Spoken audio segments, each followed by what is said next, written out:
Merci de l'honneur que vous me faites en m'invitant à parler de cet événement. C'est vrai, je suis allé en Ukraine en 2023, en tant que journaliste bien sûr, ensuite en 2024. À toutes ces deux occasions, j'ai eu l'opportunité avec d'autres journalistes africains de rencontrer de hautes personnalités de ce pays, y compris le chef de l'État et la première fois la première dame. Et je voudrais dire qu'il y a eu des déclarations qui ont été faites qui se vérifient sur le terrain et qui se vérifient même à partir d'ici. Quand on dit que cette guerre n'est pas une guerre russo-ukrainienne, c'est une guerre à dimension mondiale, c'est une vérité.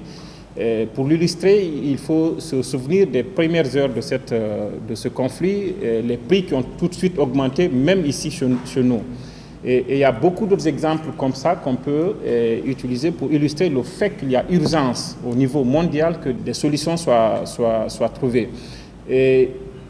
L'Ukraine est un pays qui reconnaît qu'à un moment donné, il s'est distancé un peu de l'Afrique, mais qui fait de l'effort pour se rapprocher du continent africain à travers l'ouverture de nouvelles ambassades, Quand vous écoutez les discours des officiels, je prends par exemple celui du président lui-même, et ils ont du mal parfois à comprendre que certains pays africains qui se sont battus, comme la Guinée, pour avoir leur indépendance, n'arrivent pas encore à comprendre le discours de l'Ukraine, qui consiste à dire « nous sommes agressés et nous sommes en train de nous battre pour notre indépendance ».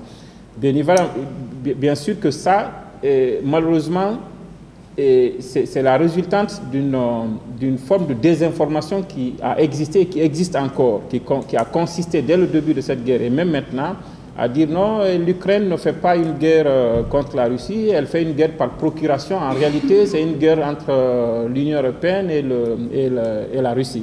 Mais l'Ukraine est en train de véritablement mener une guerre pour le pays lui-même, pour sa souveraineté, pour son indépendance. Maintenant, après, s'il est indépendant, s'il est souverain, peut-être que d'autres peuvent en tirer des conséquences positives, mais la réalité est que l'Ukraine, elle est agressée. Nous avons une forte communauté de Guinéens là-bas. J'ai pu rencontrer certains qui ont vécu là-bas depuis 20 ans, depuis 30 ans, dont certains ont fui, d'autres sont restés. Ils sont dans un dilemme parce qu'il y en a qui, par exemple, ont des épouses qui sont russes. Eux, ils sont restés en Ukraine, les enfants... Il y a plein de situations comme ça qui appellent à l'action.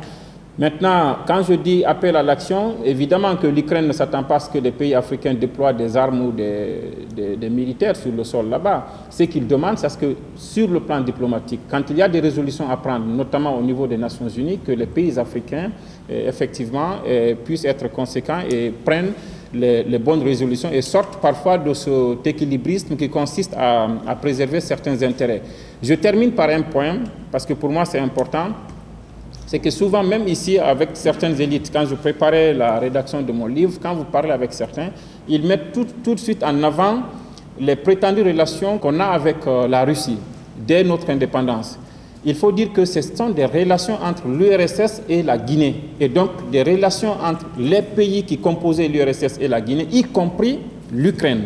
Donc l'actif de nos bonnes relations avec l'URSS ne peut pas être retenu qu'au profit de la Russie.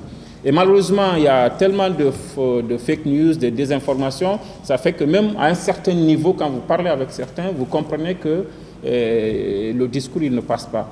Je voudrais une fois encore réitérer toute ma reconnaissance à la délégation de l'Union européenne qui m'invite à parler de ce sujet.